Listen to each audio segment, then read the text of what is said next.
Good evening and welcome to Doordarshan Kendra Kohima. I am Zijinya Mehta with the news. Thursday headlines. Prime Minister Narendra Modi says that employment fairs have become a medium for fulfilling the dreams of the youth of the country.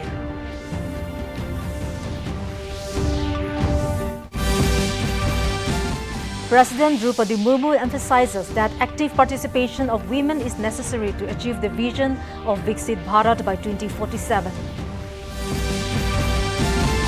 The 56th Annual General Meeting of the Board of Directors and Management of the Nagaland State Cooperative Bank Limited held today. And the Nagaland State Disaster Management Authority launches a new weather mobile application titled Safer Nagaland. And now the news in detail. Prime Minister Narendra Modi today said that employment fairs have become a medium for fulfilling the dreams of the youth of the country. The Prime Minister said this in a video message at the 17th National Rozgar Mela in New Delhi. During the event, appointment letters to more than 51,000 newly recruited youth in various government departments and organizations are being distributed under the Rozgar Mela initiative. Modi said that through this employment fairs alone, more than 11 lakh appointment letters have been given to young people in the past some time. The Prime Minister also launched the Viksit Bharat Yojana in the country, which aims to provide jobs to 3.5 crore youth. Modi underscored that for the past 11 years, the country has been moving forward with the resolve to build a Viksit Bharat, and the youth have played the most significant role in this. He also asserted that empowering youth is a priority of the BJP NDA government. Modi underlined that campaigns like the Steel India Mission provide skill training to the youth, while initiatives such as the National Career Service Platform are connecting with them new opportunities. He added that through this platform alone, information of more than 7 crore vacancies has already been shared with the youth. Modi also highlighted the Pratibha Setu portal as another major step for the youth. PM विकसित भारत रोजगार योजना भी शुरू की है। इसके तहत 3.5 करोड़ युवाओं को नौकरी देने का लक्ष्य रखा गया है। President Draupadi Murmu has emphasized that active participation of women is necessary to achieve the vision of Viksit Bharat by 2047. She said a society led by women leaders would be more humane and effective. The President inaugurated the centenary celebrations of St. Theresa's College, Ernakulam, Kerala today. While addressing the gathering, the President underlined that the active participation of women is necessary for the country to leverage its demographic dividend. The President remembered the contribution of women of Kerala who had set their examples of excellence in nation building and socio-economic reforms. She lauded the efforts of the institution in educating and empowering women for the past several decades. The President launched the centenary logo of the college at the inaugural event. One of the key pillars for achieving the vision of Viksit Bharat by 2047 is to achieve 70% women workforce participation. St. Teresa's College has been promoting women's education in India with steadfast commitment to spiritual values. Moving on, the 56th Annual General Meeting AGM of the Board of Directors and Management of the Nagaland State Cooperative Bank Limited NSTCB was held today at the NSTCB Conference Hall Head Office, Dimapur. Addressing the meeting as the guest speaker, Orentang Lota, NCS Commissioner and Secretary Corporation Kohima, emphasized the importance of stakeholders in strengthening the cooperative movement. He noted that 231 primary agricultural cooperative societies PSCS have been established across Nagaland and encouraged educated unemployed youth to actively participate in the cooperative sector, which he said can engage in over 20 to 25 types of businesses. Lota highlighted the recent amendment of cooperative bylaws and called for every village to have at least one PSCS, aligning with the government's vision for widespread cooperative growth. He added that nearly 29 crore people in India are already members of cooperatives. He also cautioned against the growing threat of cybercrimes, urging banks to adopt stronger digital safeguards as digitization efforts progress, commending NSTCB's initiatives such as the Salary Plus Deposit and the Salary Plus Loan schemes. He congratulated the management for their innovations. As part of the 56th AGM celebration, the bank honored 10 distinguished awardees under 4 distinct categories: Best Performing Cooperative Societies, Best Performing Self-Help Groups SHG, Best Performing Joint Liability Groups JLG and Best Performing Branch Awards.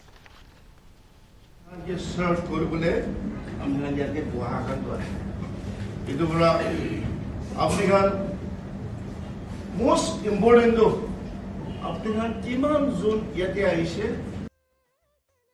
Meanwhile, the Nagaland State Disaster Management Authority NSDMA Home Department has launched a new weather mobile application titled Safer Nagaland, aimed at strengthening the state's disaster preparedness and providing citizens with real-time weather updates. The mobile application was officially launched by Z Nishete Nute, advisor NSDMA, during a brief program held today at NSDMA office in Secretariat.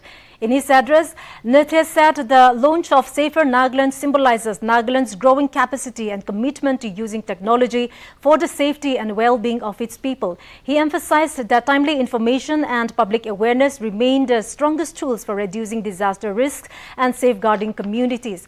Highlighting the functionality of the application, he stated that the Safer Nagaland app allows citizens to access real-time weather updates, location-based forecasts and early warning alerts directly on their phones. Delivering an introduction to the application, Dr. Johnny Rangmai explained that the app currently provides weather dissemination service but will soon include additional applications related to earthquake, lightning and other hazard alerts. He added that the department envisions building a comprehensive digital ecosystem under the umbrella of Safer Nagaland for effective disaster communication. Weather portal launched earlier, and together they form an integrated system for weather monitoring, forecasting and awareness across Nagaland. By bringing these services to mobile platform, NSDMA ensured that critical information reaches the last mile from urban center to the most remote villages.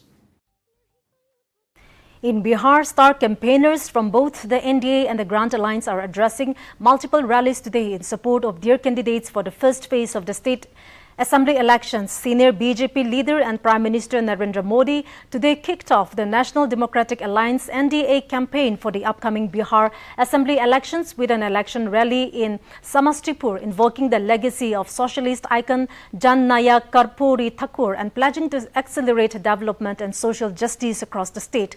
Addressing a public rally at the Dudhpura helipad grounds, Modi described Karpuri Thakur as a priceless gem of the country, crediting him for bringing social justice to independent India and for connecting the poor and disadvantaged with new opportunities. Earlier in the day, he paid floral tribute at Karpuri Gram, the birthplace of the former Chief Minister, widely respected for championing backward and marginalized communities. The rally was also addressed by Chief Minister Nitish Kumar and Union Minister Jitan Ram Manjhi. जमानत पे और जो जमानत पे है वो चोरी के मामले में जमानत पे है। अब ये चोरी की इनकी आदत ऐसी है कि अब जननायक की उपाधि की चोरी में जुटे हैं। बिहार के लोग जननायक कर्पूरी बाबू का ये अपमान कभी नहीं सहेंगे। Now let us take a short break. Stay with us. ये विशाल है ना, इसका सब प्रॉपर चलता है। कल उसके बैंक अकाउंट में 15,000 रुपए का फ्रॉड हुआ है, पता है? इसको तो कोई टेंशन ही नहीं होती है, देखना। टेंशन क्यों? मेरी कोई गलती नहीं थी। फिर भी फ्रॉड होने पर मैंने तुरंत बैंक को इन्फॉर्म कर दिया।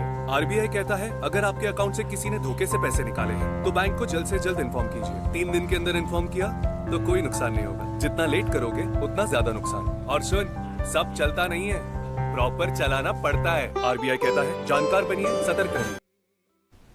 Welcome back.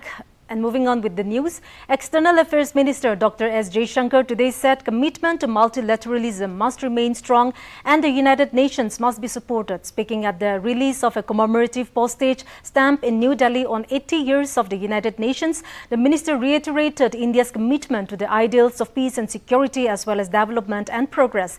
He stressed that India has always been and will continue to be a strong votary of the UN and of multilateralism. Dr. Jaishankar, however, pointed out that all all is not well with the UN and its decision-making, which neither reflects its membership nor addresses global priorities. He stated that its debates have become increasingly polarized. He stated that any meaningful reform is obstructed using the reform process itself, and financial constraints have emerged as an additional concern. He highlighted that UN's response to terrorism is a telling example of the challenges being faced by the UN. Dr. Jaishankar said the world is regrettably witnessing multiple major conflicts that not only take a great toll on human lives but also impact the well-being of the entire international community. He said the Global South in particular has felt this pain even as the more developed countries insulated themselves from consequences. Union Finance Minister Nirmala Sitharaman on Friday said that India's festive retail sales have reached a record high this year, reflecting the positive impact of the government's economic reforms, including the rationalization of goods and services tax GST rates. Speaking at the inauguration of the new CGST Bhavan in Ghaziabad, the Finance Minister said the next phase of GST reforms will make the system more efficient, equitable and growth-oriented. Sitharaman said she was confident that with continued reforms, dedication and teamwork, we will achieve new milestones in revenue, compliance and service delivery. According to the Confederation of All India Traders, CAIT, Diwali retail sales touched an unprecedented rupees 6.05 lakh crore this year, a 25% increase compared to rupees 4.25 lakh crore recorded last year. Of the total, goods accounted for rupees 5.40 lakh crore, while services contributed rupees 65,000 crore, marking the largest festive business in India's trading history. Commenting on the figures, the finance minister said the numbers demonstrated the impact of recently policy measures and urged officials to maintain the momentum of reforms. In Andhra Pradesh, 19 passengers and a bike driver were killed and several others injured when a private sleeper bus traveling from Hyderabad to Bengaluru caught fire after colliding with a motorcycle in Kurnool district this morning.